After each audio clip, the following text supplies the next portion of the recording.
नमस्कार. हॅलो सखीमध्ये तुम्हा सर्वांचं मनपूर्वक स्वागत. आज कायद्याची चौकट या अंतर्गत आपण एक अत्यंत जिव्हाळ्याच्या विषयावरती चर्चा करण्याचं ठरवलेलं आहे. तो म्हणजे ग्राहक संरक्षण कायदा.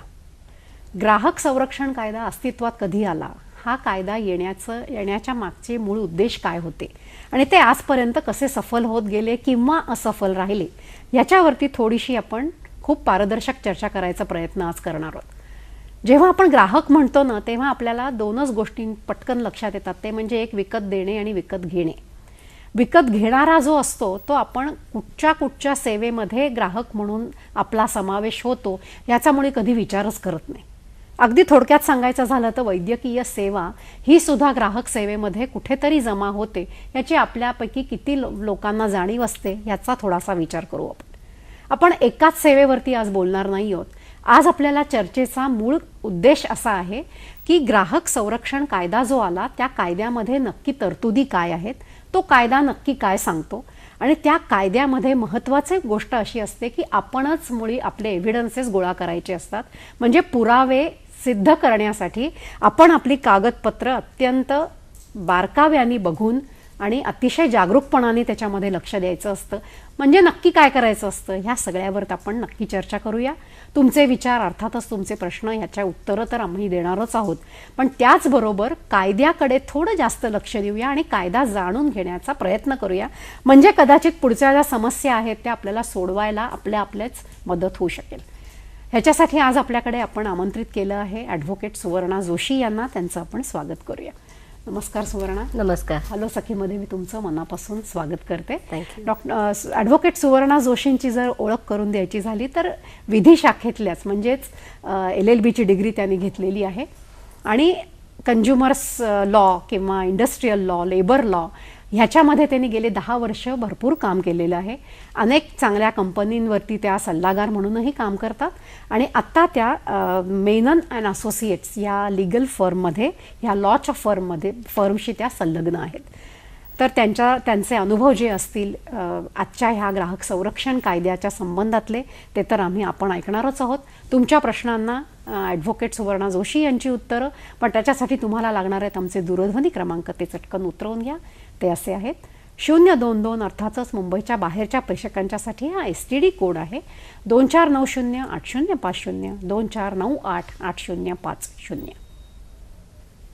ॲडव्होकेट जोशी, पहिला प्रश्न असा मनामध्ये येतो की जेव्हा आपण ग्राहक संरक्षण कायदा असं म्हणतो त्यावेळेला ग्राहक संरक्षण कायदा नेमका कधी अस्तित्वात आला, तो जेव्हा अस्तित्वात आला असेल तेव्हा त्याच्या मागचे उद्देश काय होते आणि तुम्हाला असं वाटतं का की जेव्हापासून तो अस्तित्वात आला तेव्हापासून आजपर्यंत म्हणावा तितका तो राबवला गेला का? ग्राहक संरक्षण कायदा हा 1986ला अस्तित्वात आलेला आहे. त्याच्या आधी ग्राहकांच्या तक्रारीसाठी कुठलाही मंच अस्तित्वात नव्हता. सगळ्या गोष्टी सिव्हिल कोर्टात जाण्यात त्याच्यात वर्षानुवर्ष जात होती, पण मुद्दामून म्हणून ग्राहकांसाठी कुठलाही कायदा अस्तित्वात आला नव्हता.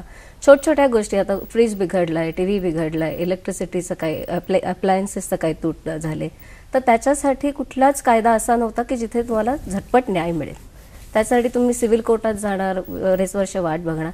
पण जेव्हापासून ग्राहक संरक्षण कायदा 1986 हा अस्तित्वात आला तेव्हापासून प्रत्येक जिल्ह्यात एवढे बरेच मंच त्यांनी निर्माण झालेले आहेत.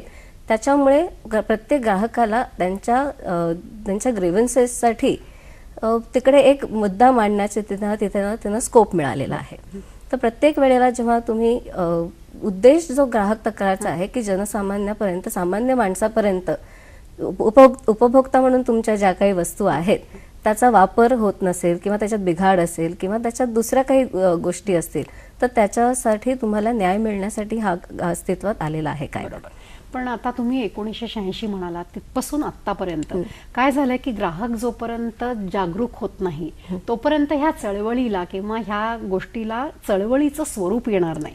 तर ते येण्यासाठी म्हणून प्रत्येकाने जागरूक राहिलं पाहिजे असं जर आपण प्रत्येकाने जेव्हा जागरूक राहायचं आपण म्हणतो तेव्हा एखादी गोष्ट तुम्ही जेव्हा खरेदी करता, ते खरेदी करताना त्याचं बिल, त्याची रिसीट तुम्ही देताना, बरं त्या बिलवर जी वस्तू घेतली तेच लिहिलं आहे का, त्याची तपासणी, जर औषधं घेतली असतील तर त्याचे बॅच नंबर्स, ह्या गोष्टीकडे आपण स्वतःच ग्राहक म्हणून दुर्लक्ष करतो. तर ग्राहकांनी स्वतः जागरूक राहिलं, ग्राहक बायर बी अवेअर जे आहे की ग्राहक राजाने जागृत राहणं हे जास्त गरजेचं आहे.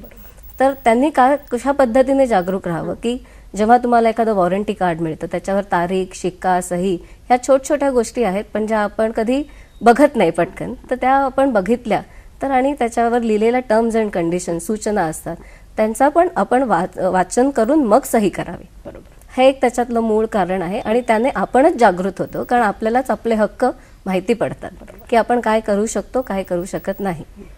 त्याचा ग्राहक संरक्षण कायदा जेव्हा आपण म्हणतो तेव्हा ग्राहक या शब्दाची व्याप्ती आणि व्याख्या खूप मोठी आहे. तर ते आपण साधारण सर्वसामान्यांना समजेल अशा शब्दात सांगता येईल का? सर्वसामान्यांना समजेल म्हणजे एक तसं एका वाक्यात म्हणता येईल की जो वस्तू विकत घेतो आणि ज्याचा तो उपभोग घेतो तो ग्राहक होतो. पण त्याच्यात आता आपले रेग्युलर टेलिफोन म्हणजे प्रायव्हेट टेलिफोन कंपनीज आहेत, MTNL आहे, इन्शुरन्स कंपनीज आहेत, बिल्डर आहेत, बँकिंग आहेत, ज्या आपल्याला प्रत्येक दिवशी ज्या गोष्टी लागतात. कोऑपरेटिव्ह सोसायटीज आहेत की ज्या आता बऱ्याच नंतर बऱ्याच गोष्टी इन्क्लूड होत गेलेल्या आहेत. कारण सुरुवातीला कायद्याची व्याख्या, ग्राहकाची व्याख्या थोडी मर्यादित होती, पण आता जसे लोकांना अनुभव येतात आणि जशा व्यथा मांडल्या जातात त्याप्रमाणे एक गोष्ट त्याच्यात संलग्न करून घेतली गेली आहे. सुधारणाही होत हो, त्याच्यात बऱ्याच सुधारणा गेल्या. फक्त व्यापारी तत्वावर तुम्ही ज्या गोष्टी विकत घेता त्या गोष्टी फक्त ग्राहक संरक्षण कायद्यात अंतर्गत येत नाहीत. म्हणजे उदाहरणार्थ तुम्ही एखादी वस्तू आता व्यापारासाठी म्हणून घेतली आहे आणि त्याच्यात जर काही डिफेक्ट निघालेला असेल आणि ती परत तुम्ही दुसऱ्याला विकणार आहात तर तुम्ही परचेसर ग्राहक जे होता ते फक्त व्यापारासाठी होता, उपभोक्ता म्हणून होत नाही का ते तुम्ही विकण्यासाठी. हा फरक आहे, हा याच्यात फरक आहे. तो एक फरक तिथे पहिल्यापासून ठेवलेला आहे. फक्त बाकी बऱ्याचशा गोष्टी आपल्या दैनंदिन जीवनातली प्रत्येक गोष्ट ही ग्राहक संरक्षण कायद्यात मोडते असं म्हणता येईल. बरोबर. आत्ताच आपण असं म्हटलं की जेव्हा ग्राहक संरक्षण कायद्याचा आपण विचार करतो त्यावेळेला हा एकमेव किंवा बहुतांश वेळेला असा कायदा आहे की ज्याच्यामध्ये तुमचे पुरावे तुम्हालाच ठेवावे लागतात.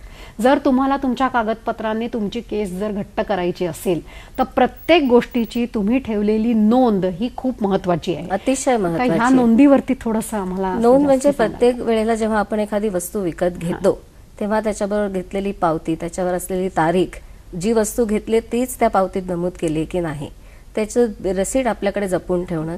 सपोज त्याच्यात वस्तूत काही बिघाड झाला तर आपण जेव्हा एखाद्या डीलरला किंवा जो मॅन्युफॅक्चरर आहे त्यांना जेव्हा पत्र लिहितो की आमच्याकडे माझ्या वस्तूत हा प्रॉब्लेम झालेला आहे तर तुम्ही येऊन बघा, हा आपला एक पहिला फोन जातो. आजकाल सगळीकडे कस्टमर केअर सर्व्हिसमध्ये सगळे फोन जातात, पण तेव्हा कोणाशी तुम्ही बोललात त्याची नोंद ठेवा. या दिवशी मी या माणसाशी बोलले, माझी तक्रार मी नोंदवली. त्याच्यानंतर तुमच्याकडे जेव्हा परत येतात त्यांची माणसं कामासाठी तेव्हा ते जॉब कार्ड वगैरे घेऊन येतात. तर जॉब कार्डवर सही करताना तुम्ही फक्त सही नका करू, त्याच्यावर तुम्हाला जे म्हणायचं आहे की व्यवस्थित झालंय की नाही किंवा 2 दिवसांनी सांगेल तुम्ही आपले रिमार्क द्यायचे, कारण तो कागद एक आपल्याकडेही राहतो, तो आपल्याकडे एक पुरावा राहतो. त्याच्यानंतर जर तुम्ही डीलरला तरीही तुमच्या गोष्टी प्रॉब्लेम सॉल्व्ह नसेल झाला तर तुम्ही त्याच्यावर त्याची एक तक्रार तुम्ही बनवू शकता. सोप्या शब्दात आपल्या भाषेत तुम्ही बनवलीत की या दिवशी मी ही वस्तू विकत घेतली, या तारखेपासून त्याच्यात असा प्रॉब्लेम निर्माण झालेला आहे तर तो अजूनपर्यंत सोडवला नाही. तर हे जी काही तुम्ही पत्र व्यवहार कराल तो शक्यतो रजिस्टर आयडीने करा की ज्याची परत तुमच्याकडे एक एक्नॉलेजमेंट राहते, तो आपला पहिला पुरावा येतो. त्याच्यानंतर मग परतही तसंच झालं तर आधीच्या पत्राचा रेफरन्स देऊन की या पत्राने आम्ही तुम्हाला कळवलं पण काही झालं नाही, आणि नंतर मग तुम्ही जेव्हा ग्राहक तक्रार मंचाकडे याल तेव्हा तुमच्या हातात काहीतरी आहे की तुम्ही आधी प्रयत्न केलेत की हा जो ग्राहकाचा जो डिस्प्यूट आहे, कन्झ्युमर डिस्प्यूट आम्ही म्हणतो, तो सोडवायचा तुम्ही स्वतः ग्राहकाने काहीतरी प्रयत्न केला. ह्या दृष्टीने एक आपलं पहिलं पाऊल असतं. मग पुढे कायद्यात येणाऱ्या ज्या गरजा आहेत, कायद्यासाठी जे काही तक्रार बनवण्यासाठी ज्या गोष्टी लागतील त्या ह्याच कागदपत्रांच्या आधारे तुम्ही बनवू शकता. आणि सर्वसामान्यांना आम्हाला हेही कळत नाही की वॉरंटी आणि गॅरंटी मधला नेमका फरक काय असतो. गॅरंटी आणि वॉरंटी तसं बघायला गेलं तर सर्वसामान्य गोष्टी ते एकदम सिमिलर वाटतं की ह्याची गॅरंटी काय, ह्याची वॉरंटी काय. पण एखाद्या मशीनची जेव्हा ते 2 वर्ष, आता कॉम्प्रेसर आहे त्याची वॉरंटीज असते,